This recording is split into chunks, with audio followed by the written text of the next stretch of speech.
the way out is in is a counterbalance to the way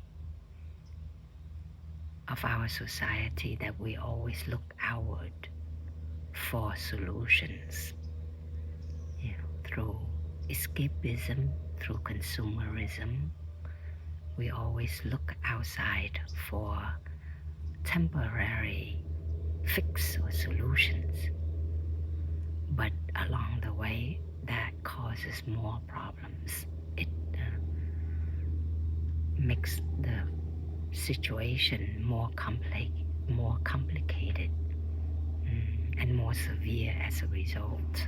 It's like, for example, we lose our job, then we get into drinking, doing drugs, then from losing a job, we become addicted to alcohol, to drugs.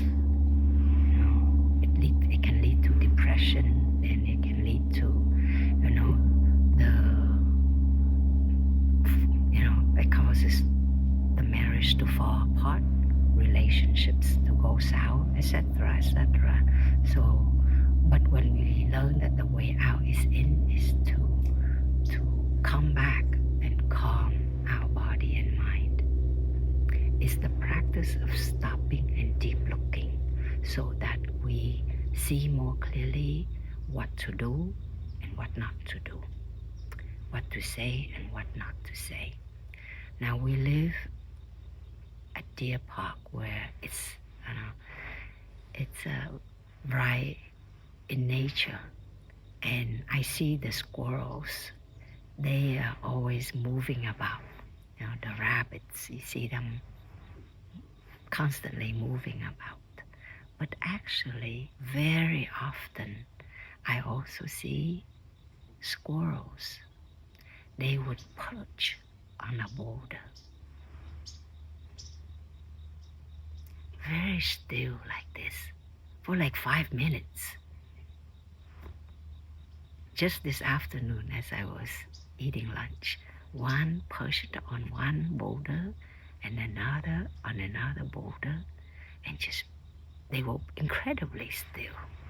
So if you see animals, the dogs, the cats, the squirrels, the rabbits, the snakes, all animals, they actually take time out to be completely still, doing nothing, going nowhere. And I think that helps them to just release all the tension and the stress. Because animals, they live in the wild, they constantly face danger, right? But after, for example, like a mouse is escaped from a cat, or a bird hitting the glass window, afterwards they will shake. They go, they tremor. But that helps them to release the stress, the tension.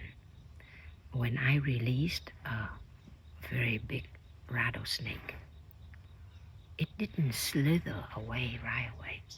It kind of lay very still.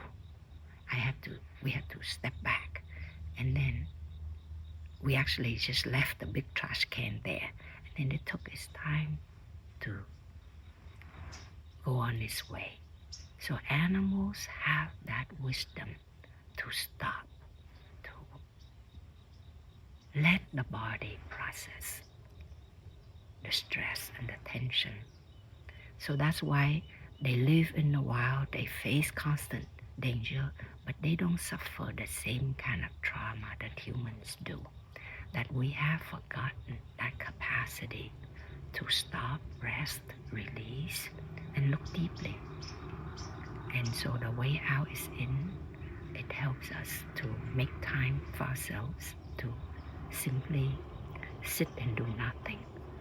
Get a hammock and lie on the hammock and swing back and forth. To go for a walk. You walk but you are stopping because your mind is not running, it's not thinking, it's not planning, scheming something. You can just simply be like a tree, like a rock, like a squirrel in stillness. And that is a way of being in touch with being in oneness in body and mind. And it helps us to quiet everything. And in that quietness and stillness, we actually hear and see more clearly, more deeply. And it will, that wisdom, the inner wisdom will spring forth, and we will know what we need to do and what we need not to do. And a lot of time we actually do not need to do a whole lot. It is in having so much fear and anxiety that we struggle, that we kick and scream, and we cause more damage. But in being still, quiet, just to take time, a little time before we respond, that actually it helps to control the situation much better, more effectively. So the way out is in, back to the body, in, back to that reservoir of calmness, of clarity, of wisdom, deep within. It's always there for us through our lifetime, and the wisdom from our parents and ancestors, the wisdom of the land, of our spiritual ancestors. We have that reservoir that we need to tap in and benefit